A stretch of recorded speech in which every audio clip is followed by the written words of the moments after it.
Hi hello friends, welcome back to my channel. అందరికీ వినాయక చవితి శుభాకాంక్షలు అండి. నేనైతే చూడండి 3 గంటలకంతా లేచేసాను. 3 గంటలకు లేస్తేనే అన్ని పని అవుతుంది. పండుగ రోజు కొంచెం భిన్ననే లేయాలి కదా, అందుకే 3 గంటలకంతా లేచేసాను. చూడండి అంత ఇంకా కొంచెం కూడా ఎలుగనేది ఇంకా ఏమీ లేదు. నాకు కొంచెం భయం కూడా వేసింది. అయితేనే పర్లేదు అనేసి బయటంతా కడిగి ముగ్గులు వేసుకొని ఇంట్లో అంతా తుడిచి అంతా చేసి నేను స్నానాలు చేసి పూజకంతా రెడీ చేసుకొని తోరణం అంతా కుట్టి దీపాలు పెట్టుకొని అన్ని పూలు గీలంతా వేసుకొని పూజ అంతా రెడీ చేసుకొని పూజ చేసుకుంటున్నాను. 3 గంటలకు లేస్తేనే మనం ఇట్లా ఇంత భిన్నగా చేసుకోవచ్చు, లేదంటే అయ్యలేదు. కరెక్ట్గా 4:45కంతా దీపం పెట్టి పూజలంతా చేసేసాను. 4:45కంతా అయిపోయినాయి పూజలంతాను. నేను తెచ్చిన పూలంతాను మాల కుట్టుకొని వేసుకున్నాను. అప్పుడు పూజ అంతా చేసుకొని అన్నీ చేసుకోవాలి కదా మనము. నాగలికి తెని పోసుకొని రావాలి, లేకపోతే వినాయక చవితి రోజైనా పాలంతా పోసుకొని రావాలనేసి దానికైతే తెల్లారితేనే లేచిపోవాలి కదా. అందరూ ఎవరు రాకముందరే పోదాము, పోయి పూసుకొని వచ్చేస్తామనేసి అందుకే బిన్నని 3 గంటలకంతా లేచేసి అన్ని పనులు చేసుకొనేసాను. ఇదంతా పూజ చేసి అంతా చేసే లోపల 4:45 అయిపోయింది. ఇంట్లోనే దీపం పెట్టుకొని పోవాలి, అట్లే పోకూడదు. అందుకే ఇంట్లోనే కంప్లీట్గా పూజ చేసుకున్నాను. ఒక దీపం అయితేనే పెట్టుకొని పోవచ్చు. నేను త్వరగానే లేచాను కదా, అందుకే ఇంట్లో అంతా కంప్లీట్గా పూజ చేసుకునేసాను.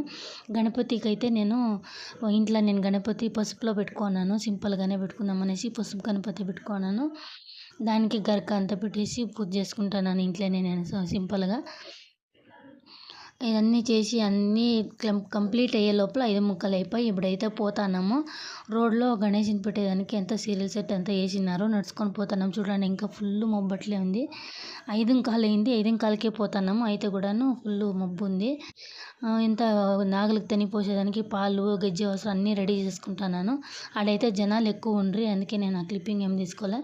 దీన్ని మాత్రం కొంచెం ఏమేమి తెచ్చాను ఏం చేస్తానని తీసుకున్నాను. పాలు దాంట్లోకి నెయ్యి వేసేసి పూజ సామాన్లన్నీ తెచ్చిన అదంతా వేసేసి పూజ చేసుకుందాము ఆడ అనేసి తీసుకుంటున్నాను.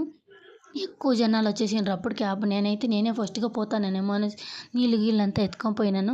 నేనే కడిగేసి పూజ చేసుకొని వచ్చేస్తాం నేనే ఫస్ట్ అనేసి చూస్తే ఆల్రెడీ అంతా వచ్చి అక్కడ చేస్తూ ఉన్నారు. 5:45కంతా పోయినా నేనైతే. అయితే కూడా జనాలు వచ్చేసిండ్రి. మళ్ళీ ఇంటికి వచ్చి ఇంట్లో పూజ అన్నీ చేసుకొని మళ్ళీ ఒకసారి కడ్డీ అంతా అంటించుకొని అంతా చేసుకున్నాను. ఇప్పుడైతే వచ్చేసి ఒబ్బట్టు చేసుకుందాం అనేసి ఒబ్బట్టుకి ఏమేమి కల్లా అనేసి చూస్తాం రండి. ఒబ్బట్టుకు వచ్చేసి కందిబ్యాళ్ళు 2 సార్లు బాగా కడిగి నీళ్ళ 2-3 సార్లు కడిగి బాగా కుక్కర్కి వేసి ఒక విజిల్ కోసుకుంటాను నేనైతే. పాత్రలోనే పెట్టుకోవచ్చు, ఈ బ్యాళ్ళు బిర్యానీ ఉడకవు. దాని నుంచి నేను కుక్కర్కి వేసి ఒకే విజిల్ కోసుకుంటే చాలు, బాగా స్మూత్గా బాగా వస్తుంది అనేసి కుక్కర్కి వేసేస్తాను.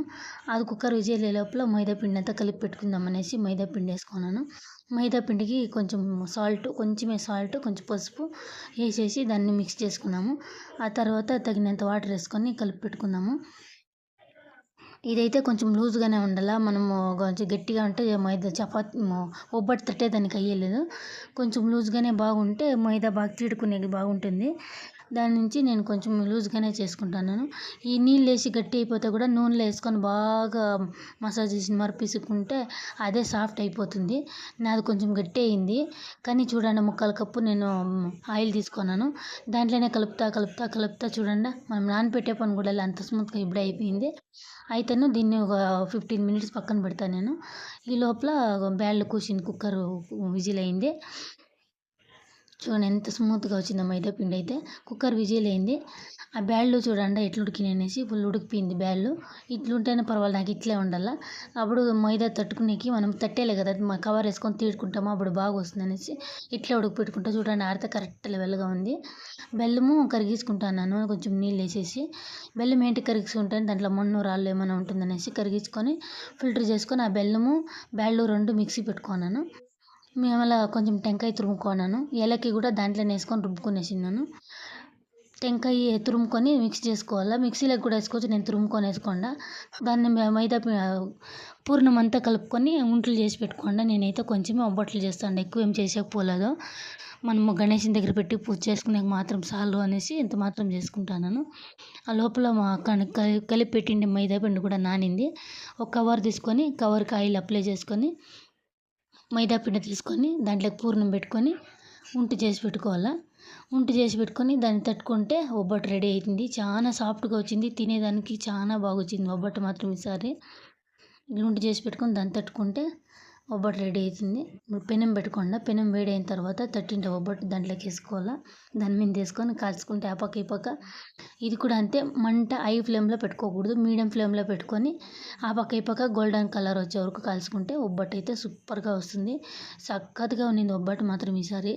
చాలా బాగా వచ్చింది. స్మూత్గా తింటా అంటే ఆ ఏలకులు గమ అంతా తింటా అంటే బాగా వస్తాయి. నేను చేస్తానప్పుడే స్మూత్గా వచ్చేసి నేను చూడండి.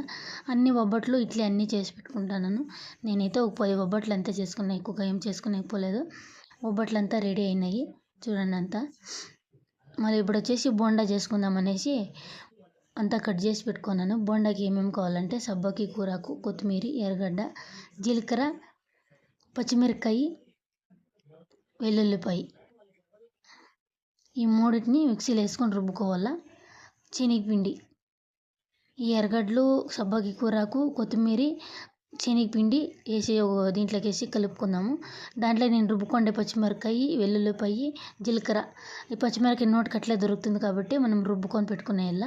రుబ్బుకొని వేసుకుంటే అప్పుడు ఏంటికి నోటికి దొరికేలా తినేదానికి టేస్ట్గా ఉంటుంది. ఆ జీలకర్ర ఫ్లేవరు, వెల్లుల్లి ఫ్లేవరు ఇవంతా బాగుంటుంది.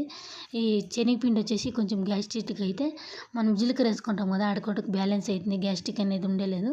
తినేదానికి అదొక టేస్ట్, మంచి ఫ్లేవర్ ఇస్తుంది. తగినంత ఉప్పు వేసుకొని కొంచెం వంట సోడా వేసుకుంటాను, స్మూత్గా వస్తాయి అనేసి.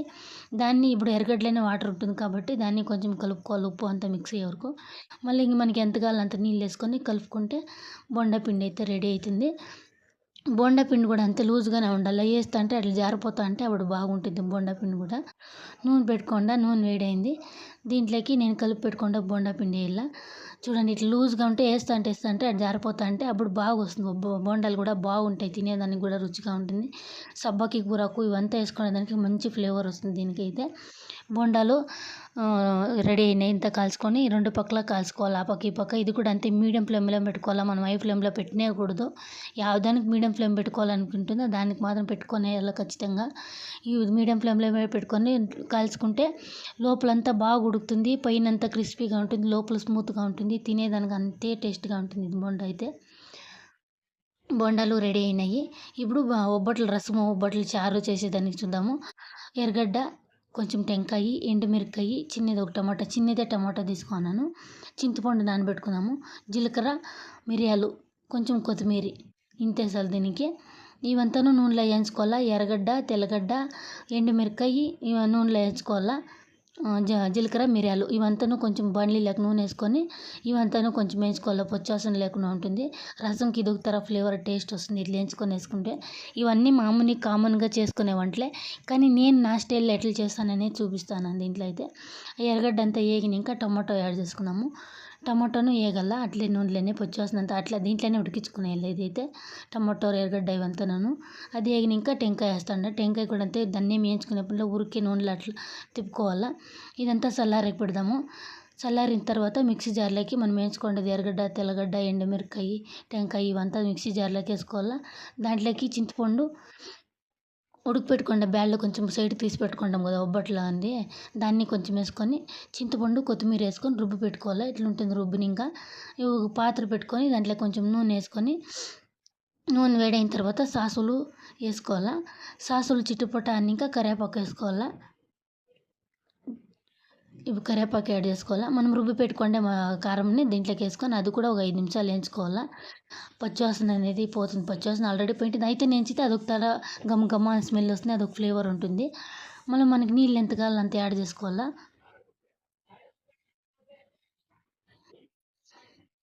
5 నిమిషాలు వేయించాక నీళ్ళు ఎంత కావాలో అంత యాడ్ చేసుకోవాలా. ఈ రసం అయితే 3 దినాలు పెట్టుకొని తిన్నా కూడా బాగుంటుంది. ఒబ్బటి రసము, ఒబ్బటి చారు, ఒబ్బటి రసం అన్నీ అంటారు.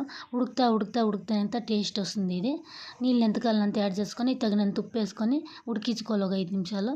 మళ్ళీ సాంబార్ పొడి కొంచెం వేసుకోవాలి. లాస్ట్లో కొత్తిమీర కూడా వేసుకోవచ్చు. నేనైతే ఏం కొత్తిమీర వేసుకోలేదు. ఇదంతా కలుపుకొని సాంబార్ ఉడికించుకుంటే సాంబార్ అయితే రెడీ అవుతుంది.